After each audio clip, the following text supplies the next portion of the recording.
Evangelho de Lucas, capítulo 16, a partir do verso de número 19. Jesus vai contar uma história. Ora, havia certo homem rico que se vestia de púrpura e de linho finíssimo e que todos os dias se regalava esplendidamente. Havia também certo mendigo chamado Lázaro, coberto de chagas, que jazia à porta daquele e desejava alimentar-se das migalhas que caíam da mesa do rico. Até os cães vinham lamber-lhes as úlceras. Aconteceu morrer o mendigo e ser levado pelos anjos para o seio de Abraão. Morreu também o rico e foi sepultado. No inferno, estando em tormentos, levantou os olhos e viu ao longe a Abraão e a Lázaro no seu seio. Então, clamando, disse: Pai Abraão, tem misericórdia de mim e manda a Lázaro que molhe em água a ponta do dedo e me refresque a língua, porque eu estou atormentado nessa chama. Disse, porém, Abraão: Filho, lembra-te de que recebeste os teus bens em tua vida, e Lázaro igualmente os males. Agora, porém, aqui ele está consolado, e tu em tormentos. E além disso, está posto um grande abismo entre nós e vós, de sorte que os que querem passar daqui para vós outros não podem, nem os de lá passar para nós. Então replicou-lhe: Pai, eu lhe imploro que o mandes à minha casa paterna, porque tenho 5 irmãos, para que lhes dê testemunho, a fim de não virem também para este lugar de tormento. Respondeu Abraão: Eles têm Moisés e os profetas, ouçam-nos. Mas ele insistiu: Não, pai Abraão, se alguém dentre os mortos for ter com eles, arrepender-se-ão. Abraão, porém, lhe respondeu: Se não houve a Moisés e os profetas, tampouco se deixarão persuadir, ainda que ressuscite alguém dentre os mortos. Disse Jesus aos discípulos: É inevitável que venham escândalos, mas ai do homem pelo qual eles vêm. Feche os seus olhos. Senhor, em nome de Jesus, eis aqui a tua palavra. Continua falando conosco e usa-me como um canal de bênção nesta hora, em nome de Jesus. Você pode dizer amém? Antes de encerrarmos hoje, eu quero fazer uma reflexão com você, para que possamos entender qual é o impacto que o que acontece na vida dos outros exercem sobre a nossa vida. O quão preocupado nós estamos, de fato, em ver as outras pessoas encontrando o caminho, sendo felizes, tendo um encontro com Cristo, com sua palavra, conseguindo organizar sua vida de fato. Essa é uma análise que precisa ser totalmente nossa, porque esse é um texto que, se você não avaliá-lo com cuidado, talvez você comece a pensar que não há lugar para quem tem bens ou para ricos no reino de Deus. E que, na verdade, o que existe é uma permuta, certo? Você precisa trocar e decidir o que você quer. Você quer ir bem, você quer ter conforto, você quer viver uma vida tranquila? Então viva. Mas não há lugar para quem vive assim no céu. Você quer entrar nos céus? Você quer ter um encontro com Deus? Então abra mão de tudo isso. Entenda que todos os bens deste mundo não são para você. Quando olhamos para esse texto, Jesus novamente vai remeter a todos nós a entendermos que não existe uma terceira via. São apenas 2 vias. São 2 caminhos, são 2 portas, certo? Todas as vezes que nós vamos olhar para esses ambientes, normalmente sempre há 2 pessoas. Por quê? Porque a proposta de Deus é sempre mostrar a mim e a você que não existe uma terceira via cuja qual você possa se encaixar. Novamente, nós temos uma exposição aqui e a figura é de 2 caminhos, 2 pessoas, 2 situações distintas. A história começa dizendo que havia um homem rico. É assim que a história começa.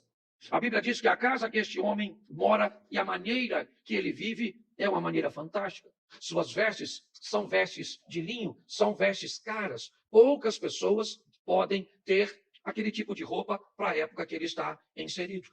A Bíblia faz questão de dizer que todos os dias da vida daquele homem, ele vivia de forma abastecida, certo? Ele era alguém que vivia de forma esplêndida. A vida dele era uma vida que, se fosse vista por outras pessoas, seria uma vida invejável.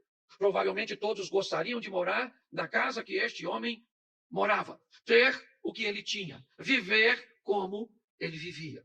E que pecado há nisso?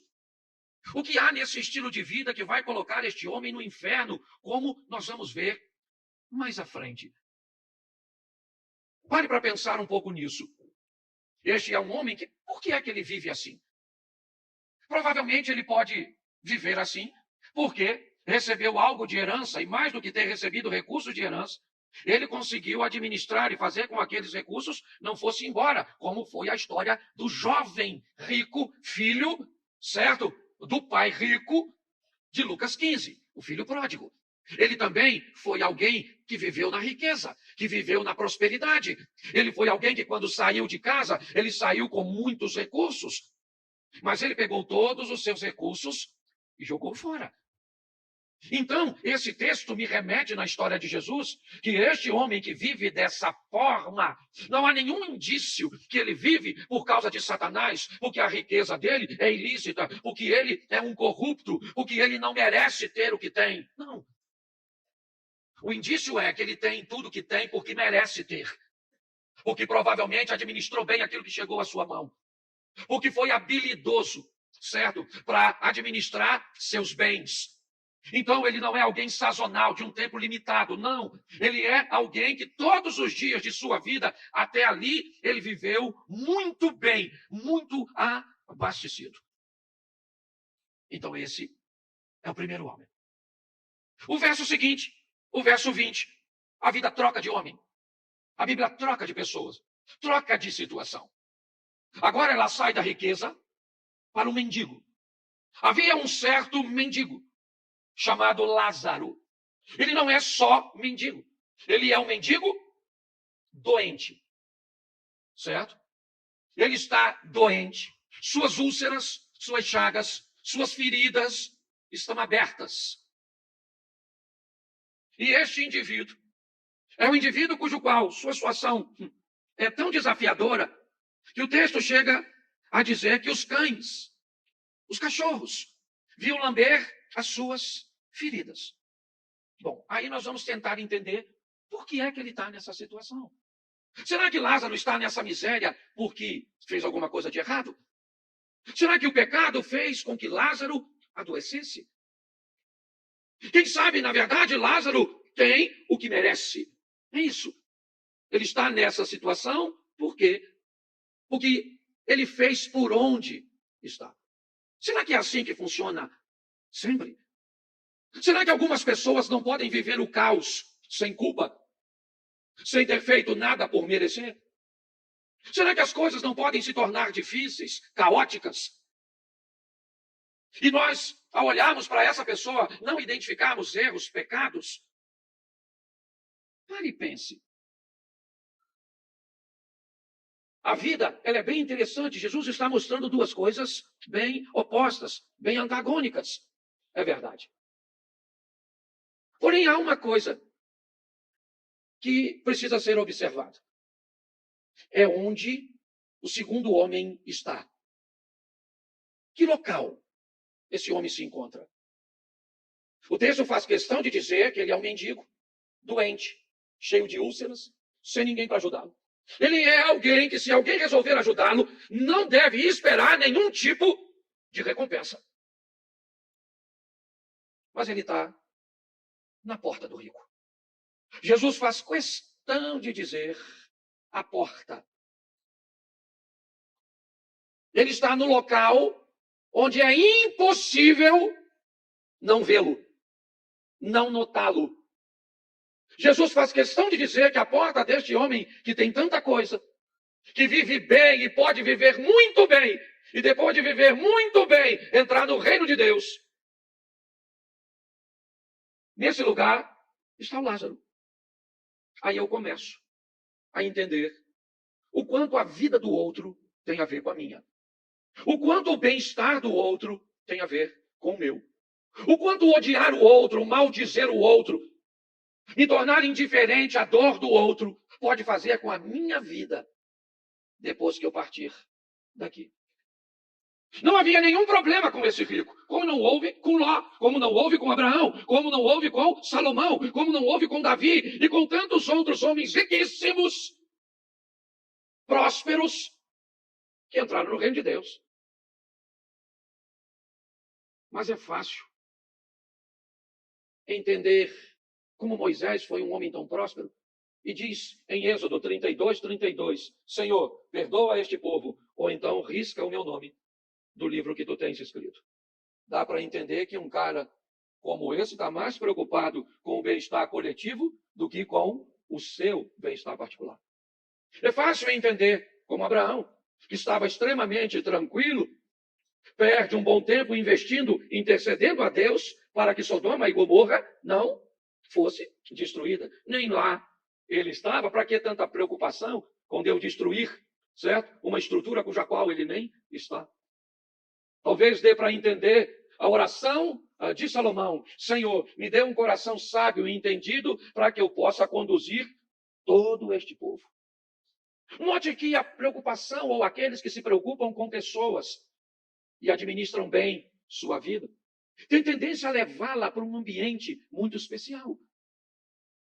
Tem tendência a viver coisas bem extraordinárias e acima da média.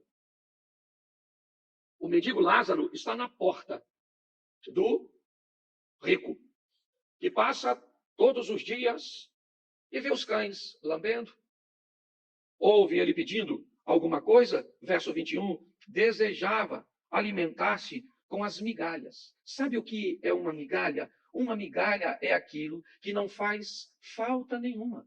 Não é um pedaço, não é uma fatia. A migalha é um farelo. É aquilo que, se for oferecido, certo, não vai fazer nada, diferença nenhuma. Mas este homem está vendo tudo isso, e esse é seu pecado. Seu pecado não é a riqueza, seu pecado é a indiferença. Seu pecado é não se preocupar, certo?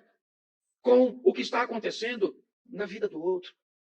Seu pecado pode ser, e aí não estou falando mais da história, mas talvez o nosso aqui, é saber que a oração é extremamente poderosa, mas entramos no culto e saímos dele. E sequer, às vezes, olhamos para quem está do lado antes do culto começar e falamos assim, posso fazer uma oração por você? Posso deixar uma palavra de bênção para você? Às vezes, ver alguém entrar por essas portas esbaforido, nervoso, arrumando confusão, já doido para conseguir uma briga. E você pensar, o que está se passando?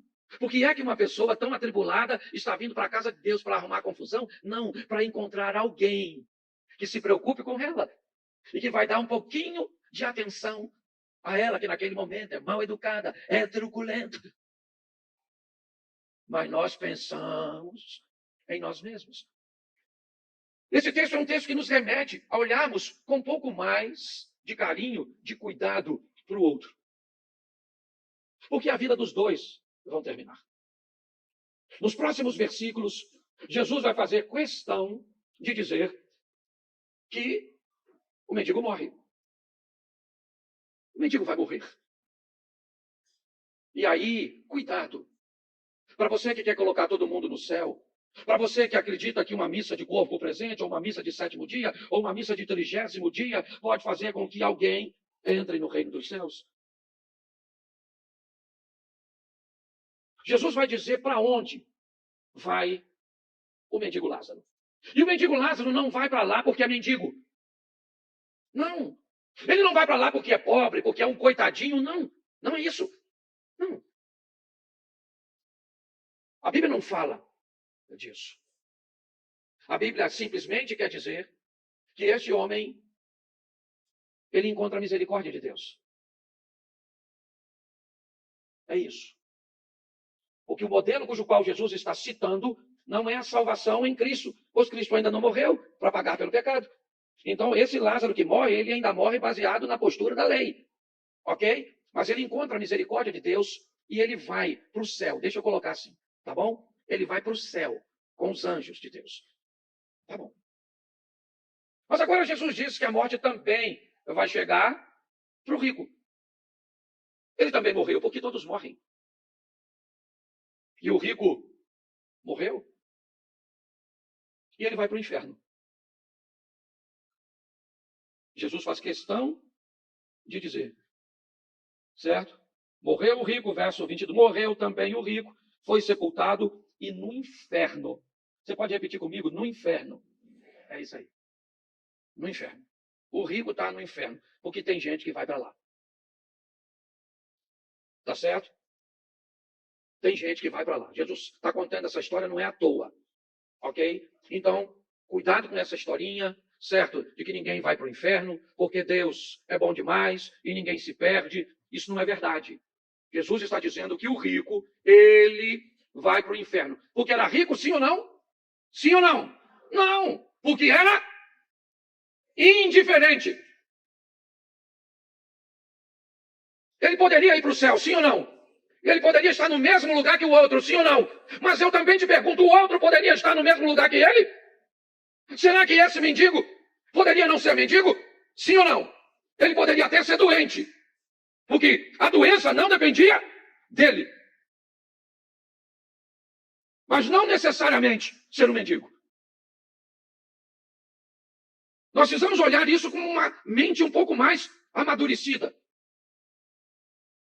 Ele agora está no inferno. Está no inferno por um motivo. Ele adulterou, gente? Matou alguém? Roubou? Ele foi para o inferno por quê? Me ajuda aí, porque nós vamos ser já. Porque não estava nem aí pelo que estava acontecendo na vida do outro.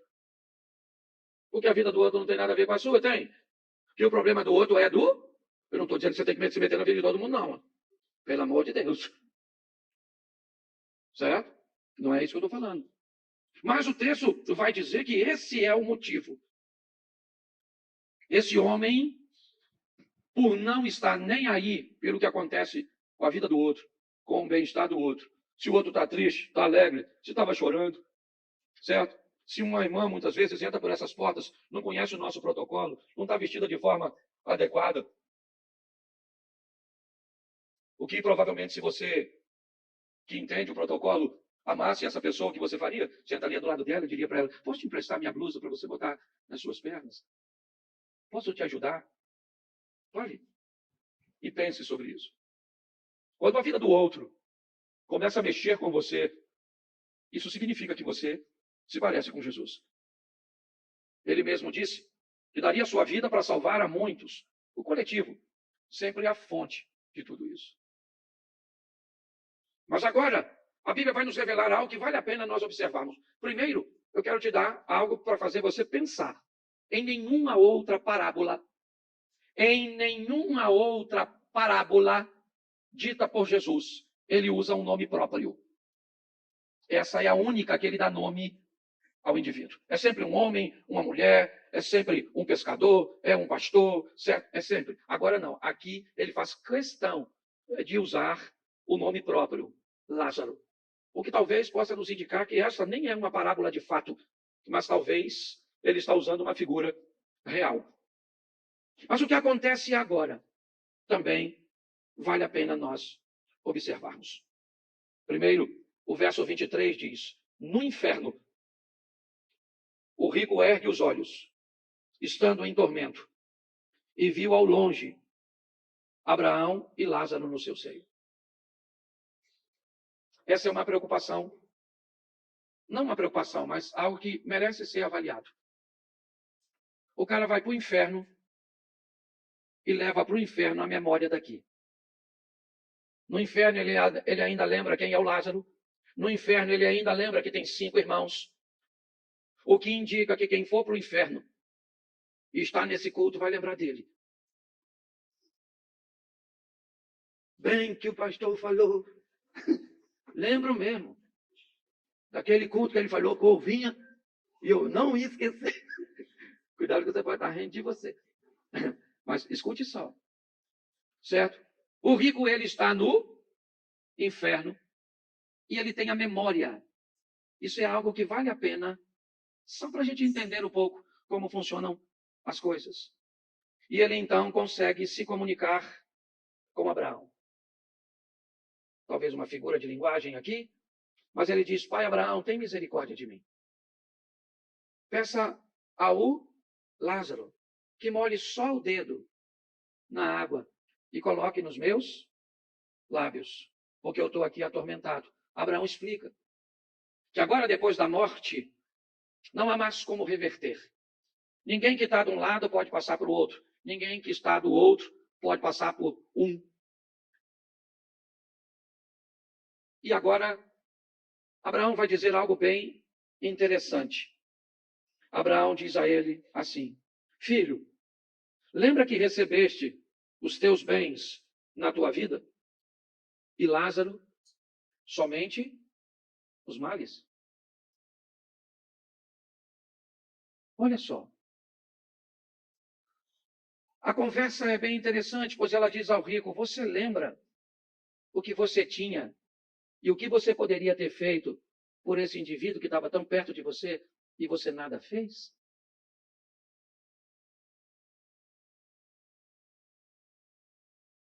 Eu confesso a você que essa mensagem falou demais comigo. Eu espero que ela fale com você também. Porque eu comecei a pensar em quantas pessoas podem passar pela porta da minha vida e eu me esquivar delas. Fazer que não vi, fazer vista grossa, não me importar. Não me importar que aquela pessoa só precisava de um abraço, ela só precisava de um conselho, ela só precisava de uma oração, ela só precisava de uma atenção. Era só isso. Era só isso. Era uma ligação. Hoje, eu quero chamar a igreja, num domingo de ceia, a entender o que a mesa do Senhor representa. Salmo 133, verso de número 1. Põe para mim na tela, por favor. Ó, como é bom e agradável viverem juntos ou viverem unidos os irmãos. Você pode ler lá para mim? Não, é só o verso 1, por enquanto. Ó, como é bom, não está falando para quem, tá certo? Ó, como é bom e agradável, certo? Viverem unidos os irmãos. Para o diabo, nós já temos certeza de que é bom e agradável? Não. Para alguns irmãos é bom e agradável viver com outros? Nem sempre. Então é só para a gente ter uma perspectiva mais profunda de uma orientação que é difícil de cumprir. Então vamos ver mais textos. Mateus 5, 23. Coloca na tela. Mateus 5, 23. Portanto, se você estiver trazendo a sua oferta ao altar e lá se lembrar que o seu irmão tem alguma coisa contra você, verso 24, deixe diante do altar sua oferta, vá primeiro reconciliar-te com o seu irmão e então volte e faça a sua oferta. Verso 25, entre em acordo sem demora com o seu adversário, enquanto você está com ele no caminho, para que o adversário não entregue você ao juiz, o juiz entregue você ao oficial de justiça e você seja jogado na prisão. Preste atenção, porque novamente nós temos um texto bíblico falando da importância de resolvermos as coisas com o nosso irmão. Se você vai ofertar e durante a oferta não é você que tem algo contra o irmão, você lembra que o irmão é que tem algo contra você, tá certo? Deixe a sua oferta, vai lá, toma uma postura, então, e volte. Esse é o segundo texto, certo? Romanos capítulo 12, verso 18, vai nos dar também uma instrução muito preciosa. Repita comigo: se possível, no que depender de vocês, vivam em paz com todas as pessoas. Se possível, no que depender de vocês, vivam em paz com todas as... Mas esse texto nos dá uma margem de fazermos uma aplicação de que nem sempre será possível. Mesmo sendo bom e agradável diante dos olhos do Senhor. Mesmo entendendo que temos ou podemos ter problemas até durante a oferta. Os 2 primeiros textos, eles fazem menção da importância. O terceiro texto vem dizendo, no que depender de você, porque você terá Deus por testemunha. É muito importante entendermos isso. Você pode alegar qualquer coisa que você quiser para mim como pastor, para dizer da dificuldade que você tem de viver com seu cônjuge, com seu pai, com seu irmão, com seu amigo. A única questão é que eu não tenho conhecimento suficiente para dar a você razão ou não. Então é importante que isso que nós estamos lendo, nós vamos prestar conta direto a uma testemunha. Deuteronômio, os céus e a terra tomo hoje por testemunha entre eu e você, certo? Estarei convosco todos os dias, ainda que você faça sua morada nas estrelas. Esses são textos que diz que não há como se esconder do Senhor. Então é importante que tenhamos essa visão, tá certo? Então, no que depender de você, lute com todas as forças para manter a comunhão com os irmãos. Mas o salmista, no Salmo 120, no verso 5, ele diz algo precioso. Ai de mim que peregrino em Meseque, habito em meio a tendas de Quedar. As duas expressões, volta lá nas duas só para o povo entender, está descrevendo um povo bárbaro e um povo árabe. E o cara que escreve isso é judeu. Ele está dizendo, eu estou vivendo, eu sou peregrino, eu estou caminhando, peregrinando no meio de 2 povos, bárbaros e árabes. Verso 6, já há tempo demais eu habito com aqueles que odeiam a paz. Verso 7, sou pela paz. Quando, porém, eu falo, eles teimam pela guerra. Feche os seus olhos. Senhor nosso Deus e Pai, em nome de Jesus, eis aqui a tua palavra, usa-me como um canal de bênção para instruir, para esclarecer, para aproximar pessoas de pessoas, para aproximar pessoas do Senhor, pelo poder do nome de Jesus. Amém. Glória a Deus. Amém. Isso. Se viver entre irmãos em comunhão é bom e agradável, é ao Senhor. Se isso é bom e agradável ao Senhor, o inimigo do Senhor, certo, torna-se inimigo de todos aqueles que tentam fazer o que o Senhor quer. Todas as vezes que alguém se predispõe a se tornar amigo de Deus,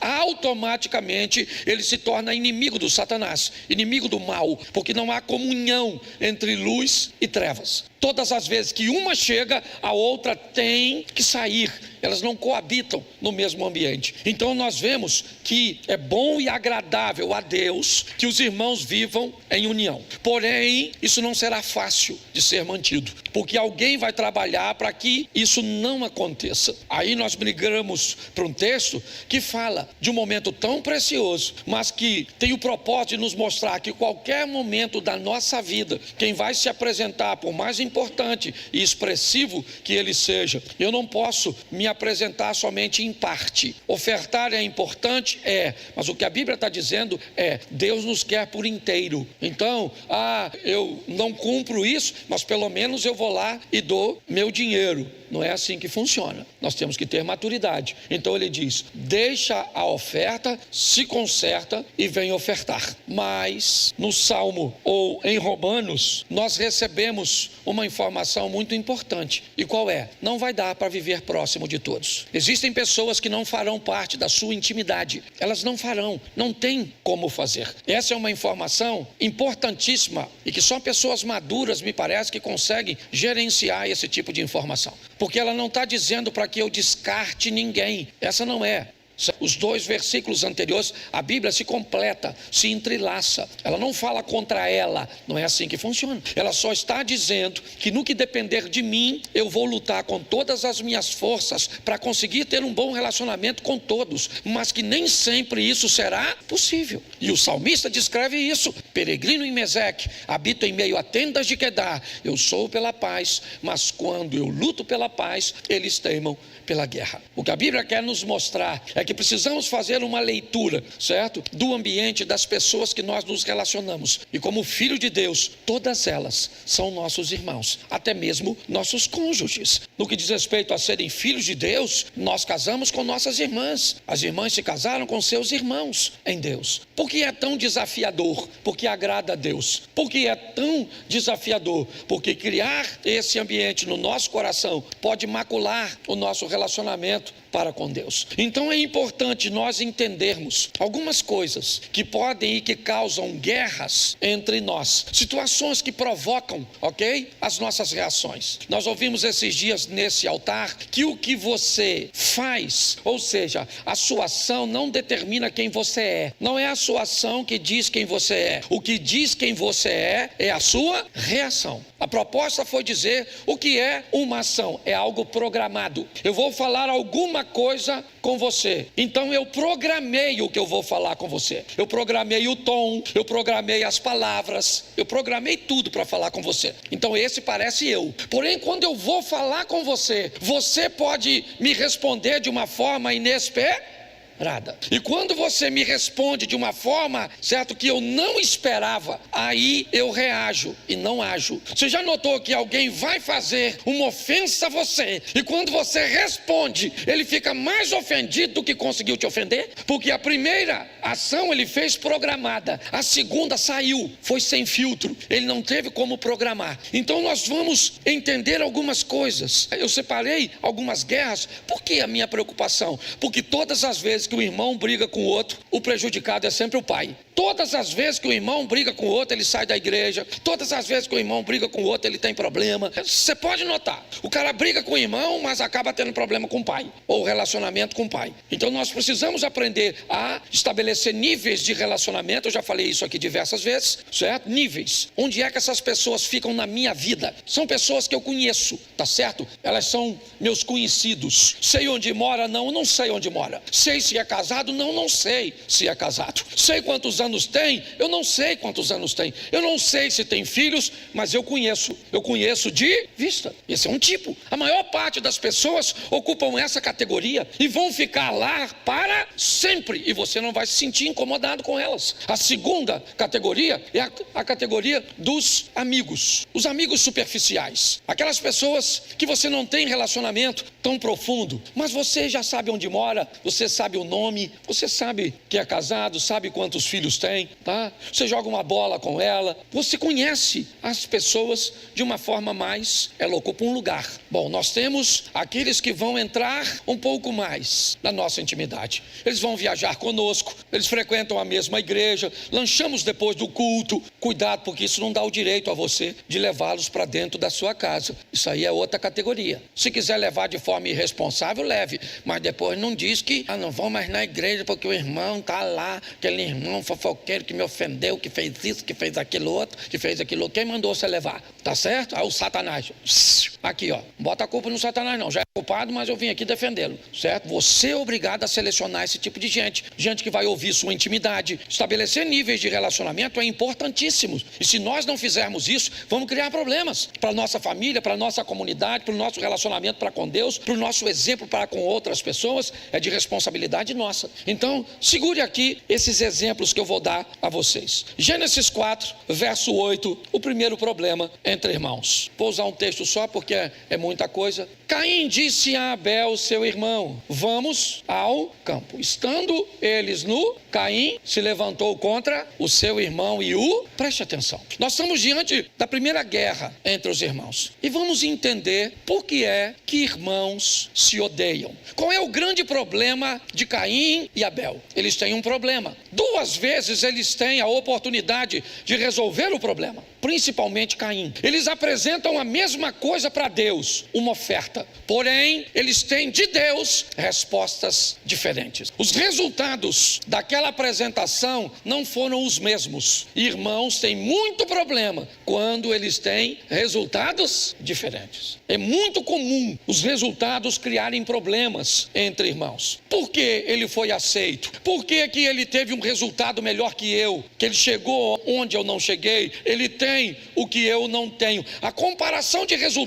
resultados é um problema terrível para os irmãos conviverem. São filhos do mesmo pai, têm a mesma oportunidade de viver, mas quando o resultado de Caim é diferente de Abel, Deus sabe que aquilo é um perigo. Então Deus não fica quieto, ele vai conversar com Caim. Deus vai conversar com Caim. Na conversa, Deus explica o motivo pelo qual o resultado foi diferente. Você pode pegar na sua Bíblia. Deus aparece a Caim e diz: por que tiraste? Porque o seu semblante está desse jeito. Se você fizer o que é certo, não será aceito. Porém, se você não fizer o que é certo, o pecado jaz à porta e o desejo dele vai ser sobre você. É isso. Deus já está conversando com Caim, explicando a ele que para ele ter um resultado igual ao de Abel, é só mudar de postura. É só observar. Mas Caim não gosta disso. Mas ele tem uma segunda oportunidade de resolver isso. Ele disse, na minha tradução, diz assim: e falou Caim com seu irmão. Ele tem a segunda oportunidade de resolver as coisas. Ele pode conversar com Abel. Ele pode perguntar a Abel, certo? Qual foi a diferença? O que Abel fez para ser aceito? E talvez ele descobrisse nesse diálogo o que ele precisaria fazer na próxima oferta. Era só consertar a postura. Nas duas vezes, ele tem a oportunidade de resolver, mas os resultados de Abel, o telefone celular do Abel, o tênis, a casa que mora, o carro que chega, o cargo que tem na igreja, a empresa que trabalha, ele não consegue suportar. Ele tem a oportunidade de fazer o mesmo, e não o mesmo em si, mas de retirar da vida resultados extraordinários, mas ele não faz. Não, das duas vezes falhou. Então Caim só tem uma coisa a fazer: matar alguém. E se tinha alguém que merecia morrer nesse texto, quem era? Quem era? O Caim, não fisicamente, certo? Caim precisava matar tudo aquilo de ruim que Deus já o havia denunciado. E pronto. Gente, Caim não tinha problema de oração, não. O texto está dizendo que Deus conversou com ele. Não é igual muitas vezes nós, não, que vamos falar e não somos. Deus falou com ele. Caim, muda de postura. Mas era difícil demais. Doía demais ver o resultado do irmão. E olha que, segundo aqui nós temos, nem tinha tanta gente assim para saber. Porque quando tem muita gente, a gente fica com vergonha. É ou não é? Sim ou não? Você já tropeçou? Quando você tropeça, que você está na rua, qual é a primeira coisa que você faz? Olha para se alguém viu o teu tropeço. Se ninguém, dane-se, certo? Eu vi uma história muito interessante de um cara que ele foi assaltado e roubaram a roupa dele toda na rua. Como é que ele ia voltar para casa? Pelado. Pensa na vergonha, sim ou não? Isso. Mas ele achou uma sacola de papelão. O que ele fez? Furou 2 olhos, a boca, enfiou e nem correu. Ele foi embora pelado. Estava pelado, sim ou não? A vergonha dele estava exposta, sim ou não? Mas ninguém sabia quem ele era. Você está rindo de tu, às vezes. Então, escute só. Resultados diferentes fazem um irmão matar o outro. Eu não posso me deter muito, porque é muita informação. Vamos para o segundo. No segundo culto eu prego de novo. Tá certo? E é bom que quando eu prego um montão de vezes assim, eu não esqueço mais. Vamos lá. Segundo livro do profeta Samuel, capítulo 3, verso 2. Precisa anotar não, que depois você pode pegar na internet. Vamos lá. 3, 2, é de 2 Samuel. Segundo livro do profeta Samuel, capítulo 3, do verso 2 ao verso 4. Isso. Em Hebrom nasceram os filhos a Davi. O primogênito era Amnon, de Ainoã a Jerezita. Primeiro filho, Amnon. O segundo era Quileabe, de Abigail, a viúva de Nabal, o carmelita. O terceiro filho era Absalão, filho de Maaca, filha de Talmai, rei de Jesus. Preste atenção que nós temos aqui, certo? A relação dos 3 primeiros filhos de Davi. Mas o verso 4, o quarto, Adonias, filho de Agite, certo? Preste atenção, só vou ler até o Adonias. Adonias é qual filho de Davi? O primeiro qual é? Vamos ler de novo. Não, vamos não. Amnon, tá certo? Então vamos lá, o primeiro era Amnon, tá bom? O segundo era Quileabe, o terceiro era Absalão, o quarto era o Adonias, tá certo? Sim ou não? Então tá bom, Davi teve uma penca de filho, depois você lê que eu não sou obrigado a ler tudo, tá certo? Primeiro livro dos Reis, capítulo 1, verso 5. Nunca isole um texto da Bíblia que você vai se dar mal. Fique de olho em todos os textos, porque isso vai te ajudar bastante. Então Adonias, filho de, se exaltou e disse o quê? Eu reinarei. Providenciou carros e providenciou o quê? Cavaleiros e 50 homens, certo? homens que corressem diante dele, ok? Verso de número 6. Jamais seu pai o contrariou, dizendo: por que procedes assim? Certo? Além disso, era ele de aparência muito formosa e nascera, certo, depois de Absalão. Preste atenção. Segundo motivo que os irmãos estavam a fim de matar o outro: sensação de injustiça e ausência de limites. Eu sou fruto de uma geração que não tinha muita dificuldade de conviver com o que o outro tinha. Fomos forjados, é ou não é? Quem aqui? Agora eu vou ver como é que o negócio vai ficar bonito agora. Quem aqui teve cachumba? Levanta a mão. Olha que beleza. Catapora. Tudo velho.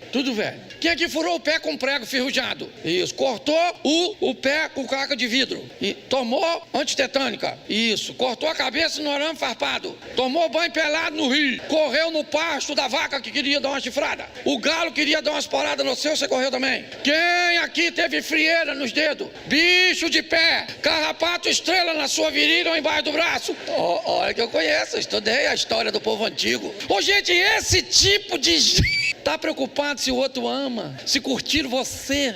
Falei isso para um cara esse dia na internet. Falei: rapaz, eu tive tudo isso que você tem aqui. Eu tô aí porque você tá pensando a meu respeito. Já tive sangue sugando.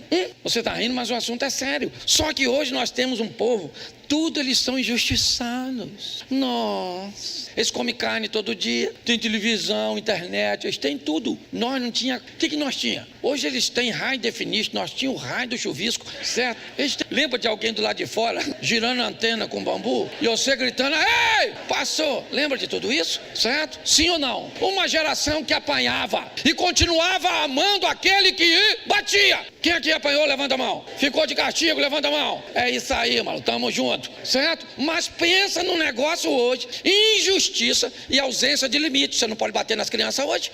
Você apanhou, não estou falando violência doméstica não, viu? A turma do Conselho Tutelar.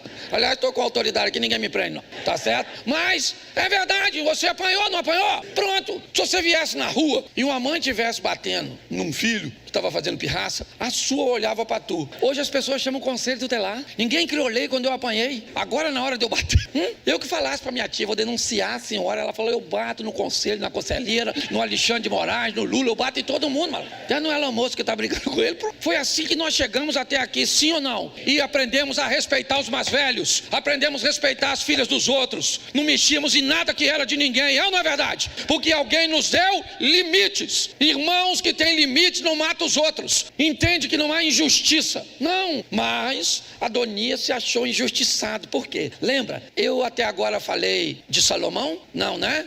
Eu falei de Aminon, Eliabe, eu falei de Absalão, certo? E eu falei de Adonias. Salomão apareceu? Não. Mas quando Salomão vai ser ungido rei por Davi, Adonias não vai engolir isso. Ele não vai engolir. Ele não consegue. Ele não tem maturidade para entender isso. Ele não quer ser o irmão do rei. Ele quer ser o rei. Ser o irmão do rei era uma vantagem? Sim ou não? Sim ou não? Isso. Se ele fosse leal ao rei, seria mais ainda? Sim ou não? Ele teria um bom cargo, uma boa estrutura, uma boa proteção? Sim ou não? Mas ele não queria ser o irmão do rei. Ele queria ser porque para ele aquilo era injusto. Mas aí a Bíblia diz: por que ele é assim? Porque seu pai, certo? Jamais o contrariou, perguntando por que ele fazia assim. É importante nós estabelecermos limites, porque pessoas que não têm limite, quando olharem situações cujas quais eles não recebem a vantagem que gostaria de receber, eles têm tendência a matar o outro. Essa é a grande verdade. Posso ouvir um amém? Só tem mais 10 minutos. Isso. Vamos para o terceiro. Gênesis 37, 3. Outro motivo que os irmãos gostam de ter problema e de matar o outro. Ora, Israel, ou seja, Jacó, amava mais a José que a todos os seus filhos,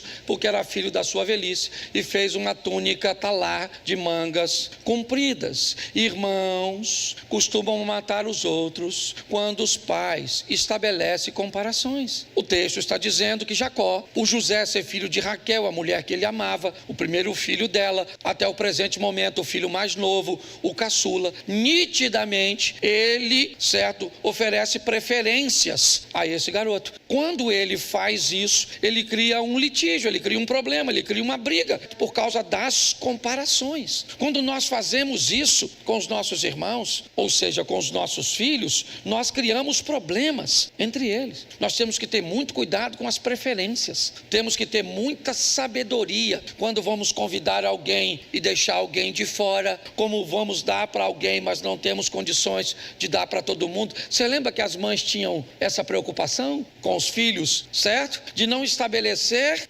nenhuma vantagem a nenhum deles, porque eles entendiam que isso prejudicava mais do que ajudava. Para eu adiantar, 1 Samuel, capítulo 17, verso 28. Vamos lá, rapidinho. Ouvindo Eliabe, seu irmão mais velho, falar àqueles homens, acendeu-lhe a ira contra Davi e disse: por que desceste aqui? A quem deixasse aquelas poucas ovelhas no deserto? Bem conheço a tua presunção e a tua maldade. Desceste apenas para ver a peleja. Preste atenção. Irmãos costumam ter problemas com outros quando esses irmãos conseguem ter uma boa visão a respeito de si. Olha só, qual é o problema que Eliabe tem com Davi, o chamando de presunçoso? Na verdade, a exposição desse texto tem a ver. O que Eliabe não gosta é da maneira que Davi se vê. Davi não se vê como coitado e não se comporta como coitado. A visão que Davi tem a respeito dele. Olha, deixa eu falar uma coisa para vocês.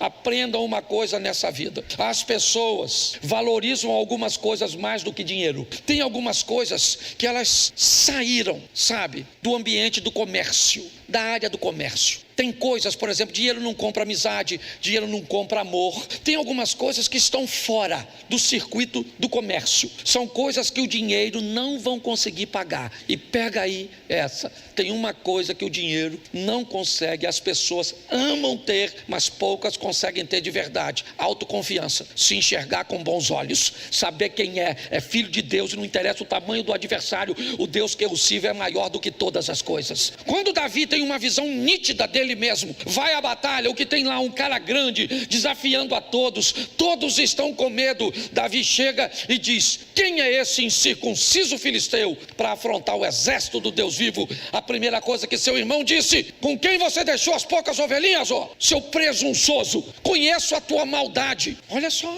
às vezes quando você se enxerga, quer alcançar grandes coisas, quer chegar em lugares altos, quer conquistar quem está do seu lado, seus irmãos não toleram isso. Mas sabe por que não toleram? Porque não conseguem ter a boa visão de si mesmo que você tem. Não se engane. Pessoas detestam. Ah, pastor, mas eu não julgo ninguém. Ah, não julga? Você quer ver as pessoas te odiarem? Tem um casamento feliz. Não há nada pior que um casamento feliz. Um casamento feliz denuncia que é possível, sabe? Quando você faz algo, você não precisa falar. Aquilo fala por si só. O que está acontecendo aqui com Eliabe é isso. Ele não gosta, ele chama Davi de presunçoso. Com quem você? O que você veio fazer aqui? Eu sei que você só veio ver a peleja. Note que o que Eliabe está dizendo: eu sabia que se você chegasse aqui, você não ia ter medo do gigante, porque você acredita em você. Eu não sei o que você está te enfrentando, mas Deus está mandando te dizer: acredite em você e no Deus que você serve, porque Ele vai te dar vitória.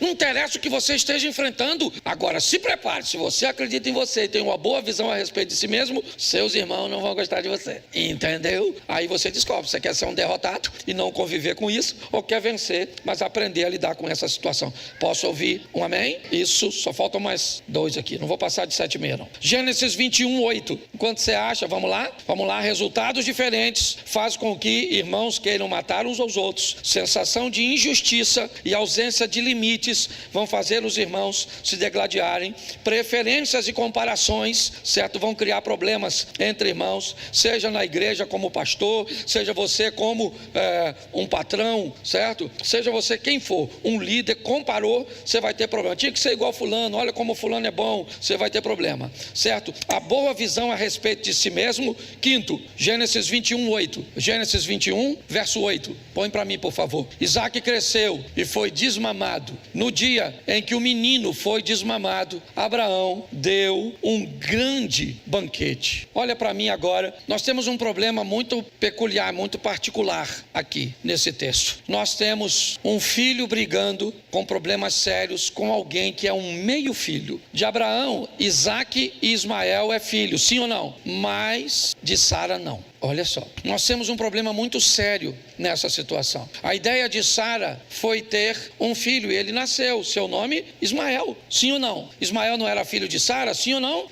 Ela usou uma lei que lhe permitia fazer isso de forma legítima. Mas quando Isaque nasceu, para Sara, Ismael deixou de ser filho. Isso aqui vale muito, mas é muito precioso. Mas muito precioso com gente que casa com outra pessoa, que tem um filho que não é seu. Olha, pensa numa das coisas que, se eu puder e se me pedir conselho, eu dou todas as informações possíveis, porque é dificílimo criar um filho que não é seu, porque ele é seu para algumas coisas, mas não é seu para outras, principalmente para limites, para correções, certo? Você é mãe para lavar a roupa, para passar, para fazer comida, para fazer isso, para arrumar a casa, para fazer, mas se você pedir para jogar o lixo fora, sabe o que ele diz? Que vai jogar depois de quê? Se ele não faz nada 24 horas. Aí você pensa, então, há muito conflito, principalmente quando nesse relacionamento acontece o nascer de outro filho. Aliás, eu pastoreei uma igreja que um dia uma mulher chegou com um grupo de pessoas, aí ela falou: pastor, como é que está o senhor? Eu falei: tudo bem. Aí tinha um montão de gente, falei: nossa, que legal, veio com a família. Ela falou: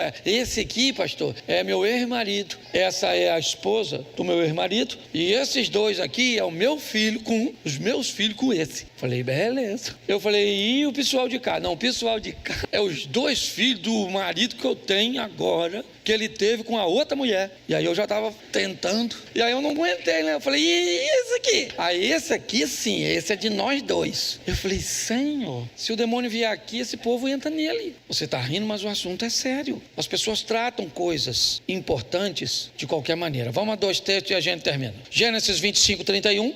Esse é um dos motivos mais comuns e principalmente a vias de fato. Disse Jacó: vende-me primeiro o teu direito de primogenitura. Uma das coisas que faz demais, certo? Os irmãos quererem matar o outro é herança. Esse é um motivo muito comum, certo? Eu não posso abordar nos detalhes porque eu fiz uma aplicação bem específica, mas o Jacó, ele quer a herança de Esaú. A Sara disse: Ismael não herda nada. Até hoje ninguém tira da minha cabeça. Respeito os teólogos de plantão, quer aqui, quer na internet, que isso vai ficar gravado, mas ninguém tira da minha cabeça. Quando Sara disse para Abraão: Ismael não herda nada do que é do meu filho Isaque, Deus havia falado para Abraão: manda Ismael embora e deixa ele comigo. E Sara vai descobrir que os árabes serão muito mais ricos do que os judeus. Para mim é exatamente isso. Quer depender, dependa de Deus, porque Ele é dono de todas as coisas, certo? É um motivo terrível, tá certo? Herança. E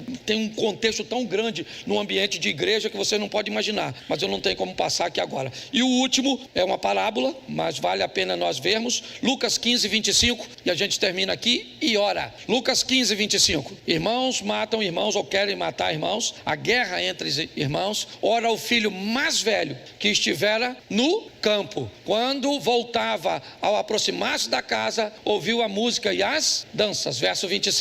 O que ele fez? Chamou um dos criados e perguntou-lhe o que era aquilo. O que o criado disse?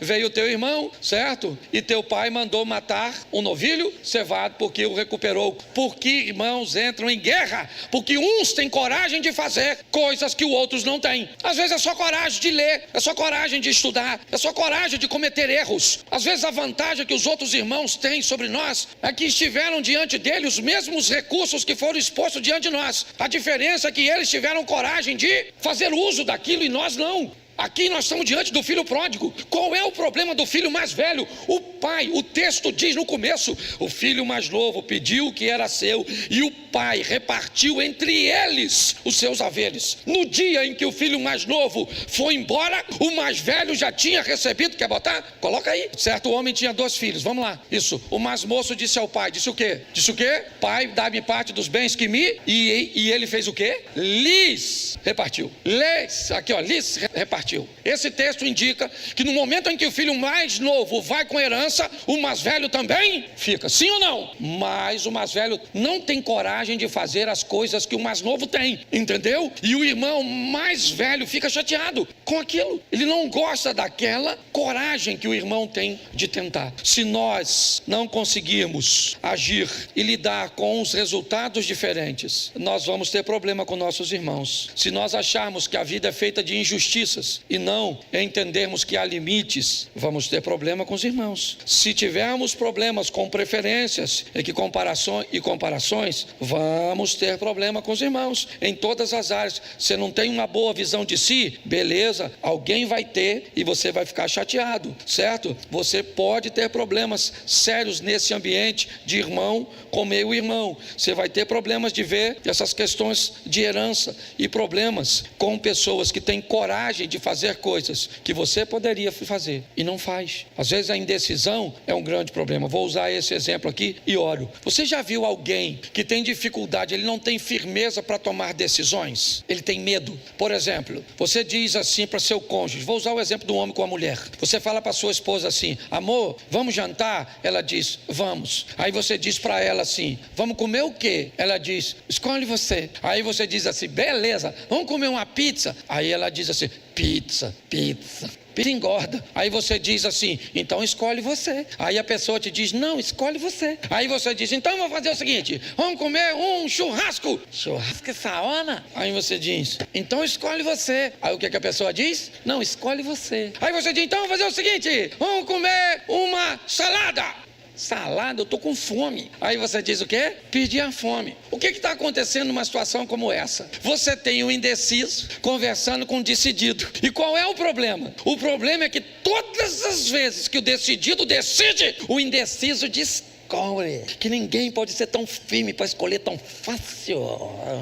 E se a salada estiver ruim? E se a carne estiver mal passada? E se a pizza não for boa? Você não tem medo de arriscar? Então, meu filho, a vida é dura para quem é mole. A semana começa hoje, não é amanhã não, é hoje, domingo. Então que seja a melhor semana da sua vida. Que seja uma semana incrível, extraordinária, onde você aprenda a lidar com os outros, ter coisas que você não tem, com pessoas preferir outras e não preferir você. Nós não podemos estar nem aí, meu filhão. Um beijinho no ombro e vida que segue.